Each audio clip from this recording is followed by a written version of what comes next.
विष्णु का ये प्रिय महीना लाए सुख अपार, श्रद्धा से जो साधे इसे पावे हर का द्वार। जय श्री राधे कृष्णा। आप सभी का स्वागत है फिर से हमारे चैनल पर। आज हम आपके साथ कार्तिक मास का 23वां अध्याय श्रवण करने जा रहे हैं। पर इससे पहले हमने जाना था 22वें अध्याय में कि किस प्रकार विष्णु जी ने माया रची जलंधर का अंत करने के लिए, ताकि वृंदा का पतिव्रता व्रत भंग हो और जलंधर को आसानी से मारा जा सके। और किस प्रकार सारे देवता प्रसन्न होकर शिव जी के पास जाते हैं और उनकी प्रशंसा करते हैं। शिव जी उनको वरदान देते हैं और वहाँ से अंतर ध्यान हो जाते हैं। और किस प्रकार तुलसी जी की उत्पत्ति हुई थी।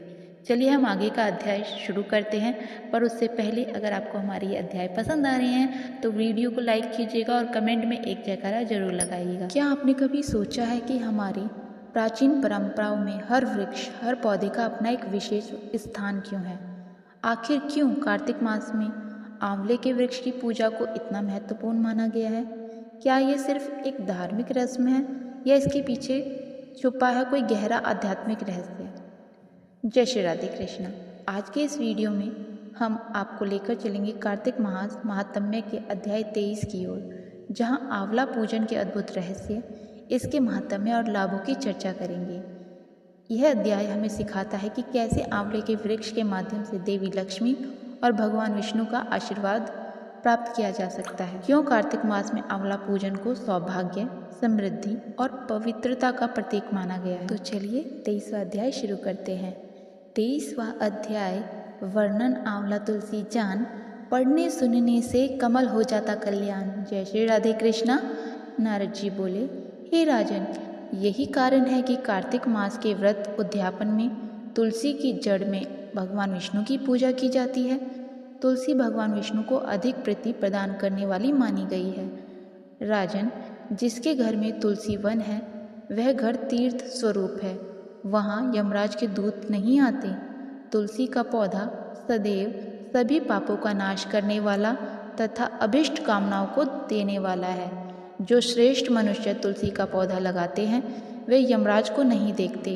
नर्मदा का दर्शन, गंगा का स्नान और तुलसी वन का संसर्ग, ये तीनों एक समान कहे गए हैं।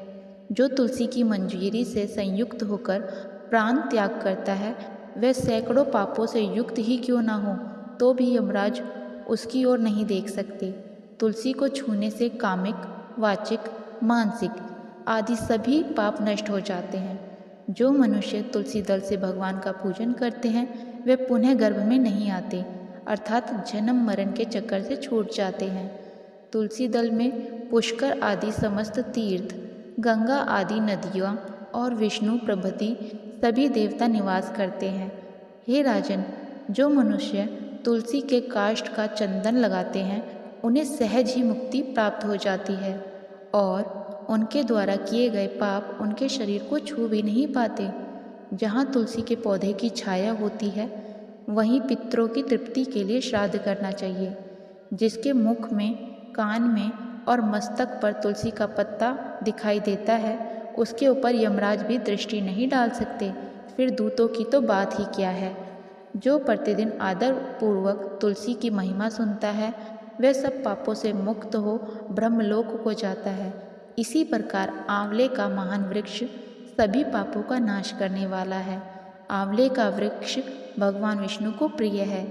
इसके स्मरण मात्र से ही मनुष्य गोदान का फल प्राप्त करता है। जो मनुष्य कार्तिक में आंवले के वन में भगवान विष्णु की पूजा तथा आंवले की छाया में भोजन करता है उसके भी पाप नष्ट हो जाते हैं। आंवले की छाया में मनुष्य जो भी पुण्य करता है वह कोटि गुना हो जाता है। जो मनुष्य आंवले की छाया के नीचे कार्तिक में ब्राह्मण दंपति को एक बार भी भोजन देकर स्वयं भोजन करता है वह अन्न दोष से मुक्त हो जाता है। लक्ष्मी प्राप्ति की इच्छा रखने वाले मनुष्य को सदैव आंवले से स्नान करना चाहिए। नवमी, अमावस्या, सप्तमी, संक्रांति, रविवार, चंद्र ग्रहण तथा सूर्य ग्रहण के दिन आंवले से स्नान नहीं करना चाहिए।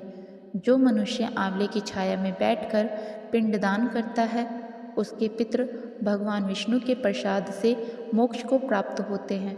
जो मनुष्य आंवले के फल और तुलसी दल को पानी में मिलाकर स्नान करता है उसे गंगा स्नान का फल प्राप्त होता है।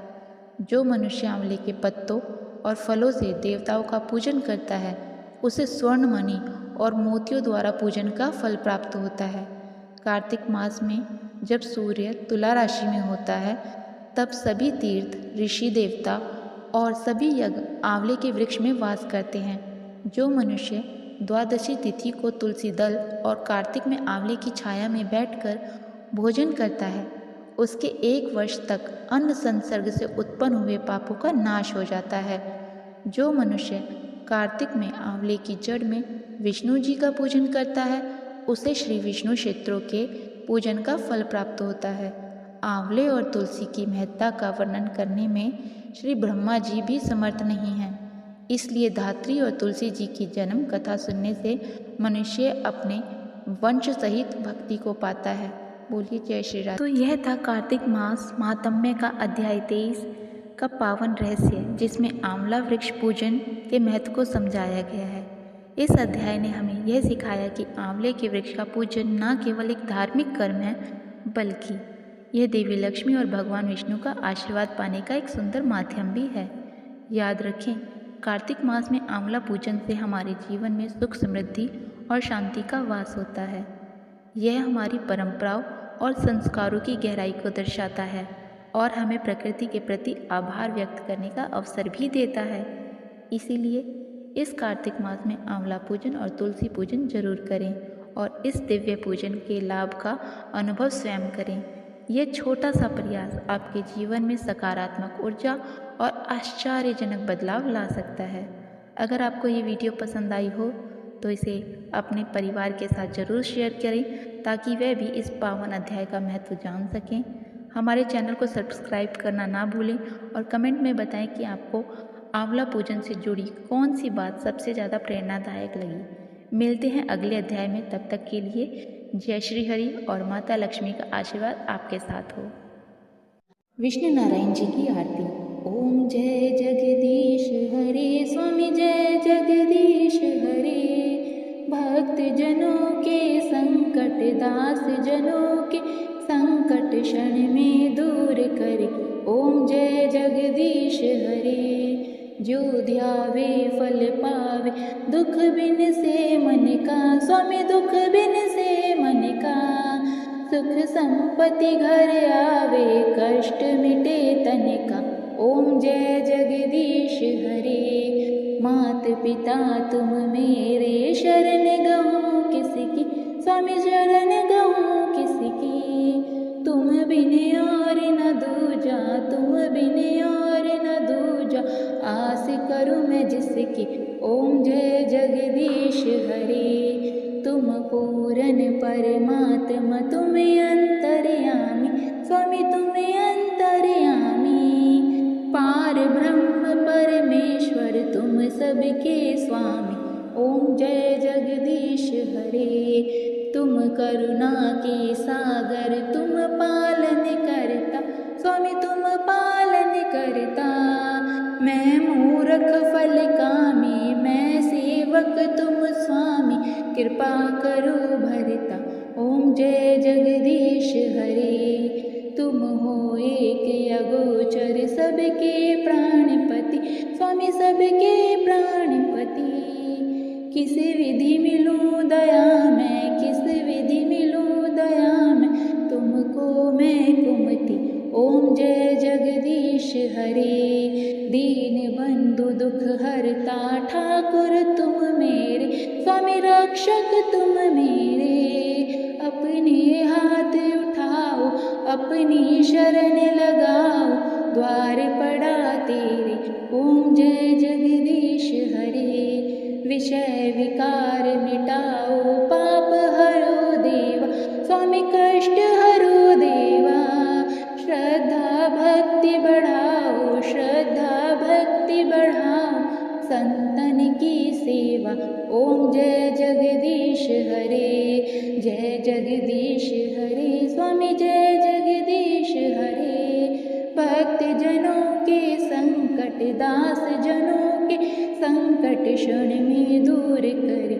ओम जय जगदीश हरे। बोलो विष्णु नारायण भगवान की